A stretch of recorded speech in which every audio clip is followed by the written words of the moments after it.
Hey gang, welcome back. I'm very excited about this series. We are going to talk about fluidity on the drum set. And this actually came from one of the many reasons I'm enjoying doing the AMAs is that I'm getting a pretty good sense of what you guys are interested in learning about. So this actually stems from an AMA question that was sent to me asking, well, actually several questions in one paragraph about fluidity, and the person that asked it really touched on a lot of great points or great questions and areas of mystery, I think, in the whole fluidity thing. So fluidity is one of those things that is sort of an elusive topic in drums. I haven't seen it taught really by anyone actually. And I'm sure it is somewhere out there. People are talking about it, but I haven't seen it taught, and I can understand why it would be seldom addressed because, again, it's elusive and it's one of those things that's just kind of hard to put your finger on, right? What does it mean to be fluid? It's the same thing with groove, right? What does it mean for something to groove? Because if you're playing in a jazz band or you're playing in a hip-hop band, the idea of groove is very simple. And I tried, like I did with groove, I tried to sit and think about what are the things, the handful, in that case, 3 things that make groove that you should be thinking about, regardless of the style, and using a little bit of critical thinking to apply it to the style, and hopefully it grooves. So I'm trying to do a similar thing with fluidity, and I think I've come up with something that I'm at least for now satisfied with, and maybe will be helpful for you. So the 3 things that I think are most important when you're thinking about how do I move fluidly on the drum set. One of them is dynamics, and I'm going to discuss that not quite in the way that we've done in previous videos. So dynamics is 1. 2 is being able to switch between patterns fluidly, right? So you've got your rhythmic vocabulary, and you need to be able to jump from thing to thing to thing without it seeming like you're jumping from one thing to another, right? It should all just flow together. That's part of the fluidity. It should seem like one big, long thing. And then the 3rd thing is blurring the lines between groove and fill. Because that is one thing that was posed in this question that makes people's drumming sound super mechanical and super boring. Because you've got groove, and then it's super predictable that people go, and now we're going to play a fill for 2 beats, and then back to the groove. So those are the 3 things. Dynamics, shifting between patterns very easily, and blurring the line between fills and grooves. And I want to make a short video about each of those things. So video number 1 here. Let's talk about dynamics. And again, like I mentioned, I think this is a novel way for us to talk about dynamics, at least on this site, because we've talked about dynamic independence, which is having one limb play loud and the other one play soft at the same time, being able to switch them and just kind of playing with your personal mixing board, as Mike Johnston says, as you wish. So the type of dynamics I want to talk about is actually, I can't not think of Dave Weckl when I think about this type of flow or fluidity. He's one of those guys that when the topic of fluidity comes up, my mind immediately goes to Dave Weckl. And that was in my learning process of the last however many years, 18 years. When I got into Dave Weckl, that is the big thing that I took from him, right? I didn't transcribe specific parts or anything. It was more like, wow, when Dave Weckl does a fill, it's like, it's like there was no pattern involved, right? It was just like all of a sudden there was this breathing, living thing that ended with a crash. You know what I mean? So he had this brilliant way, and I'm thinking like the Chick Corea acoustic band, Chick Corea electric band stuff, where everything was breathing. It was the most not mechanical thing ever. And that's the term that keeps coming to mind for me is breath. So imagining that your fill is breathing. So the kind of thing I'm talking about is like this kind of thing.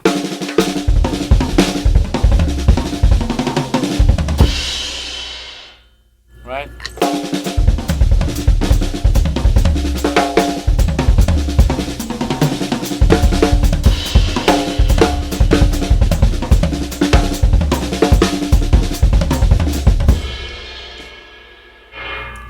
right? So there are accents and ghost notes. But what you notice is, okay, so a lot of ideas I want to throw at you. The first one is that yes, there are ghost notes and accents, but unlike usually what I'm preaching is let's work on having a huge difference between loudest and softest notes so that we can explore the space between.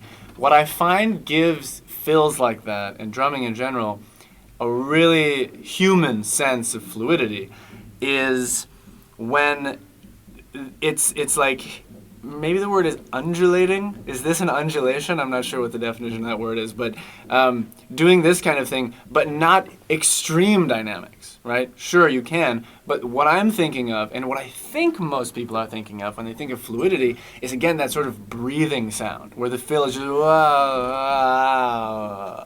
not wow, that kind of thing.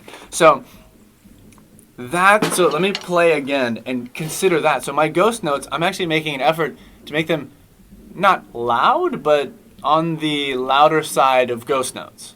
And the accents are accents, and sure, they can be as loud as you want, but I'm trying to compress the dynamics a little bit, and then within that have some kind of contour. So again, let me try and do just hands, because I think that'll accent this even more.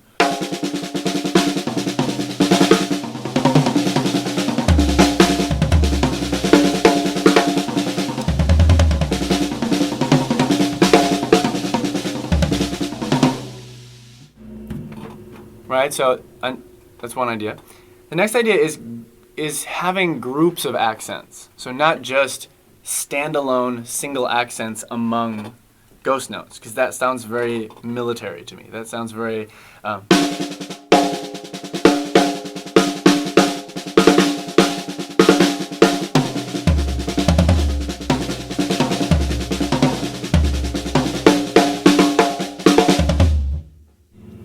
So I'm thinking groups of accents now. So let's say 4 notes, 3. I did that some there, but 3 notes, 4 notes, 5 notes, more notes. So you end up sort of, instead of having home base here and then random juts out everywhere, you're thinking like, I'm flowing here, I'm flowing back. I'm staying here, I'm coming back, right? So.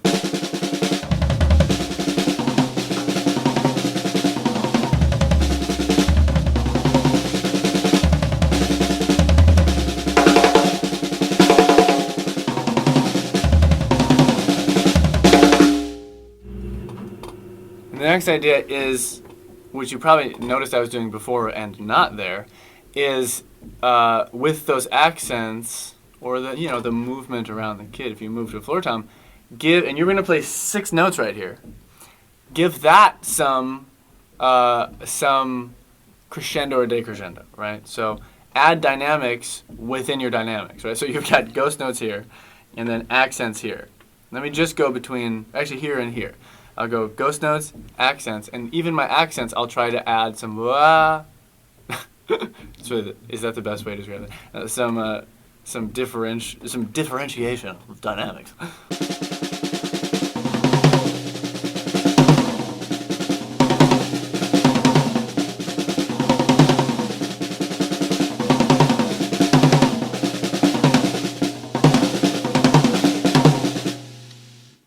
Right? It sounds a little silly just because I'm just going between these two things, and I'm exaggerating the point, but that's another piece of the puzzle here, I think, is this undulation, this breath of your fill. So, okay, those are the main dynamic ideas here. So we're squashing our dynamics, so our ghost notes aren't that quiet, and we're moving our whole fill from place to place, and adding groups of accents together, as opposed to as so much random stuff. And then we're adding dynamic change kind of everywhere, wherever we go. So let me play again, and then I'm gonna introduce one other concept that I think will be helpful. So with those ideas now, I'm gonna just play freely, and with those ideas planted, try to focus on how they're being applied and what it sounds like and feels like.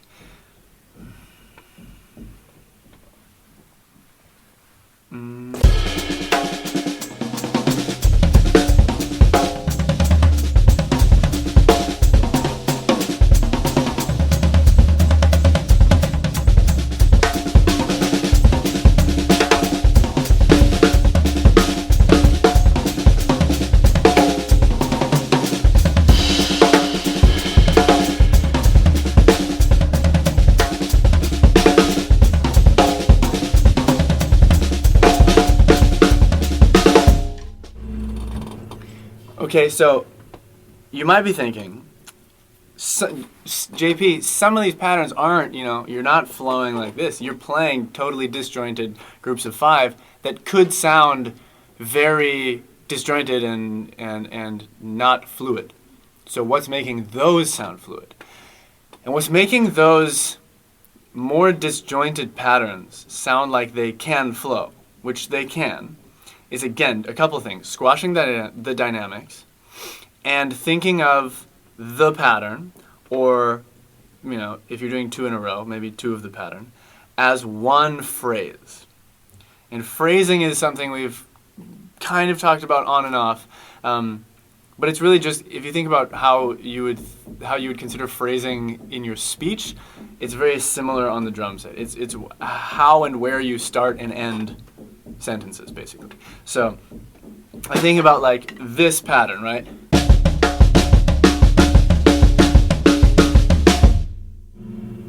That, or I could paradiddle diddle. Let's go paradiddle diddle between the hands and the feet. So hand, foot, hand, foot, foot.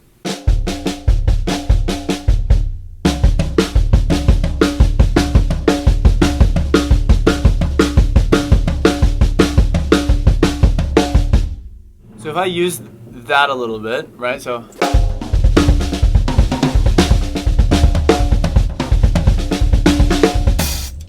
that is I wouldn't consider that one phrase, but if I'm thinking of the sentence analogy I just used, then I'm thinking, okay, if I play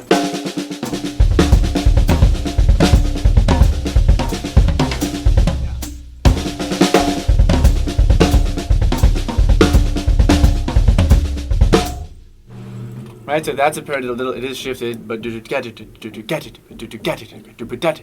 it has contour of its own. And again, I'm trying to keep the dynamics within a range that isn't too extreme. But each little phrase has dynamics within it. So that's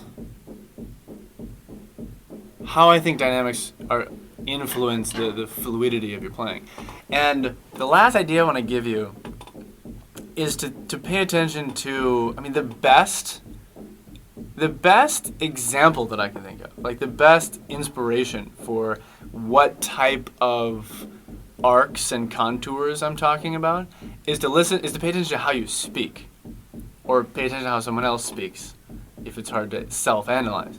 But listen to me speak right now, and now you get hyper self-conscious about it, but each sentence has its own flow, right? And if I say that sentence again, each sentence has its own flow. If I take the words out, da da da da da da da, ska da ba da ba da da, right? And again, the dynamics here in speech are squished. There's nothing super quiet or super loud happening, because I need you to hear what I'm saying and I don't want to scare you away. I need you to hear what I'm saying and I don't want to scare you away. Ska da ba da da ba da da da da da da da da. Ska da ba da da ba da da da da da da da.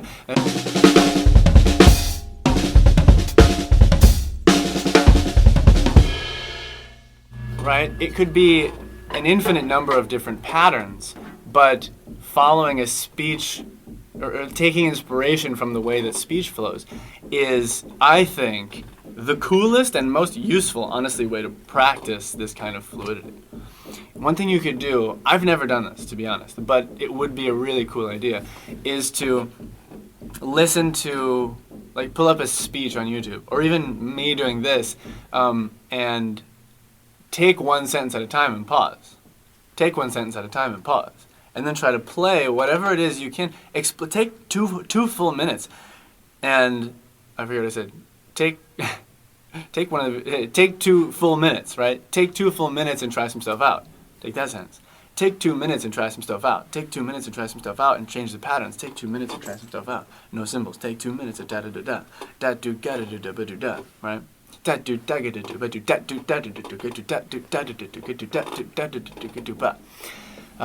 could pull some examples from that. It might even be a better idea to pull up a speech of someone speaking a language you don't understand, so you don't have to detach the meaning from it. It just already has no meaning, and you're just given. It's just infinite hours on YouTube of contours that you can try to follow with your fills. And you'll notice, even me paying attention to my own speaking right now, there are definitely habits and patterns that will continue to occur, right? So but I think that's okay, right? So when we speak, I think, and I'm not a speech expert, and honestly, I haven't even thought about analyzing speech before this analogy. But when I listen to myself speak, it's always up and down, right? If you listen to anyone speak, it never like stays sustained for a long time. Maybe for a couple notes, but it never gets really loud and stays there the whole time, because unless I'm trying to make a point, that sounds really weird. There's always this ebb and flow, this breath, if you will, and that's exactly what gives life and fluidity to your fills. So that's all I got for you. Use of dynamics as applied to fluidity on the drum set. And I hope you can mess around with it with whatever you're working on. What's great about this is if you've been playing for 1 year, or you've been playing for 30 years, this is a concept that you can apply to the simplest or most complicated patterns, or other series on this website, right? If you're doing the paradiddle series, that's a great one. If you're doing fills, chops, kind of building block series, that's obviously an awesome place to try this stuff. So yeah, give it a try with whatever you're doing. And those are my thoughts on dynamics and fluidity. We'll continue with the other topics in the next videos. Thanks for watching.